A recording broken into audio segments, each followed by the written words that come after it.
বর্তমান বিশ্বে হাড়ের সমস্যা একটি কমন ব্যাপার। সারা বিশ্বে মিলিয়ন মিলিয়ন মানুষ এই সমস্যায় ভোগে। আর্থ্রাইটিস বা বাতের ব্যথা, মেরুদণ্ডের ফ্র্যাকচার, হাঁটুর সমস্যা, লিগামেন্ট ছিঁড়ে যাওয়া, হাড়ের ক্ষয় ইত্যাদি বর্তমানে খুবই মারাত্মক ব্যাধি।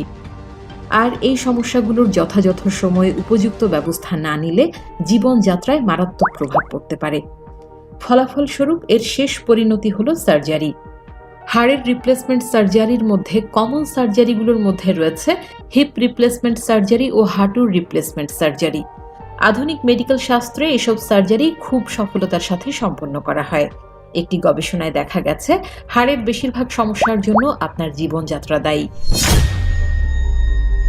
তাই একটু সচেতন হলে আমরা এই ভয়ঙ্কর সমস্যা হতে মুক্তি পেতে পারি। হাড়ের জয়েন্টের ব্যথা কিংবা বাতের ব্যথা হতে কিভাবে মুক্তি পাওয়া যায় তা জানতে হলে ভিডিওর নিচে কমেন্ট করতে পারেন।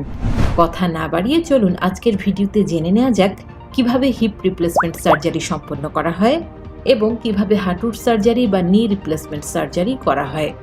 তো স্বাগতম আপনাকে আজকের নতুন এপিসোডে। কিভাবে হিপ রিপ্লেসমেন্ট সার্জারি সম্পন্ন করা হয়। হিপ রিপ্লেসমেন্ট হলো এমন একটি চিকিৎসা পদ্ধতি যার সাহায্যে মানবদেহের ক্ষতিগ্রস্ত বা আঘাতপ্রাপ্ত হিপ জয়েন্ট বা কোমরের নিচের অংশের হাড়কে সার্জারির মাধ্যমে প্রতিস্থাপন করা হয়ে থাকে। এই সার্জারির মাধ্যমে প্রাকৃতিক হিপ জয়েন্টটিকে বাদ দিয়ে কৃত্রিম হিপ জয়েন্ট বসিয়ে দেওয়া হয়। এই কৃত্রিম হিপ জয়েন্ট সাধারণত উচ্চমানের দামি ধাতু অথবা প্লাস্টিকের তৈরি। আমাদের সম্পূর্ণ হিপ রিপ্লেসমেন্ট তখনই করা হয় যখন অন্যান্য সমস্ত চিকিৎসা পদ্ধতিতে কোনো কাজ হয় না এবং রোগীর অবস্থার কোনো রকম উন্নতি দেখা যায় না। এই টোটাল হিপ রিপ্লেসমেন্ট সার্জারি করার জন্য রোগীকে অ্যানেস্থেশিয়া প্রয়োগ করে সম্পূর্ণ অচেতন করে নেওয়া হয়। প্রথমে সার্জন হিপ বা নিতম্বের কাছে জায়গাটি প্রয়োজন মতো কেটে নেন এবং ওই কাটা অংশ দিয়ে নিতম্বের পেশিগুলো সরিয়ে জায়গাটি খালি করে নেন। এরপর হাড়ের যে বলের মতো অংশটি ফিমার নামক পায়ের হাড়ের সঙ্গে যুক্ত থাকে সেই অংশটি ছেঁটে বাদ দিয়ে দেওয়া হয়। এরপর কৃত্রিম জয়েন্টের কাপের মতো অংশটি সকেটে বসিয়ে ফিমার হাড়ের সঙ্গে জুড়ে দেওয়া হয়। এছাড়াও অপারেশনের পর যাতে দেহের ওই অংশে অতিরিক্ত তরল জমা না হয় তার জন্য একটি অতিরিক্ত ড্রেন বা তরল নিঃসরণের পথ তৈরি করে দেবার প্রয়োজন হতে পারে। যেহেতু এই অপারেশনের সময় প্রচুর পরিমাণে রক্তক্ষরণ হয় তাই রক্তের যোগান নিয়মিত রাখার জন্য রোগীর শরীরে রক্ত দিতে হতে পারে। কিভাবে হাঁটুর সার্জারি বা নি রিপ্লেসমেন্ট সার্জারি করা হয়। হাঁটুর প্রতিস্থাপনের সার্জারি করার জন্য রোগীকে অ্যানেস্থেশিয়া দেওয়া হয়। এরপর রোগীর হাঁটুর পায়ের নির্দিষ্ট স্থানে কেটে ফেলা হয়। হাঁটুর ত্রুটিযুক্ত লিগামেন্ট ও প্যাটেলাকে কেটে রিমুভ করা হয়। এরপর ডাক্তার পূর্বে তৈরিকৃত কৃত্রিম লিগামেন্ট ও প্যাটেলা স্থাপন করে থাকেন। বলা বাহুল্য কৃত্রিম এই উপাদানগুলো সম্পূর্ণ লোহা বা প্লাস্টিকের উপাদান দিয়ে তৈরি।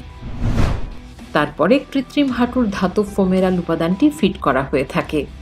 পূর্বে দেখানো হিপ রিপ্লেসমেন্ট সার্জারির মতোই হাঁটুর এই সার্জারি সম্পন্ন করা হয়ে থাকে। হাঁটু ইমপ্ল্যান্টের পর তার কার্যকারিতা পরীক্ষা করার জন্য হাঁটু বাঁকিয়ে পরীক্ষা করা হয় এবং সবকিছু ঠিক থাকলে সার্জিক্যাল স্ট্যাপল দিয়ে বন্ধ করা হয়। সবশেষে সেলাই করে হাঁটুর প্রতিস্থাপন শেষ করা হয়ে থাকে। সঠিকভাবে সম্পাদিত হাঁটুর প্রতিস্থাপনের পর এই কৃত্রিম হাঁটুটি প্রায় 10 থেকে 15 বছরের জন্য খুব ভালো কর্মক্ষম থাকে।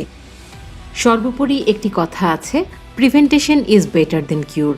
তাই আসুন আমরা সচেতন হই, কেননা আপনি কৃত্রিম কোনো অঙ্গ দিয়ে কখনোই স্বাভাবিক জীবনযাত্রায় ফিরতে পারবেন না। যেহেতু জীবনযাত্রায় পরিবর্তনের মাধ্যমে এই সমস্যা হতে মুক্তি পাওয়া যায়, তাই আমাদের সচেতনতাই আমাদের রক্ষা করতে পারে। কিভাবে হাড়ের সমস্যা হতে নিজেকে সুরক্ষিত রাখা যায় তা দেখতে চাইলে ভিডিওর নিচে কমেন্ট করতে পারেন। স্বাস্থ্যকর জীবনযাপন করুন, সুস্থ থাকুন, ভালো থাকুন।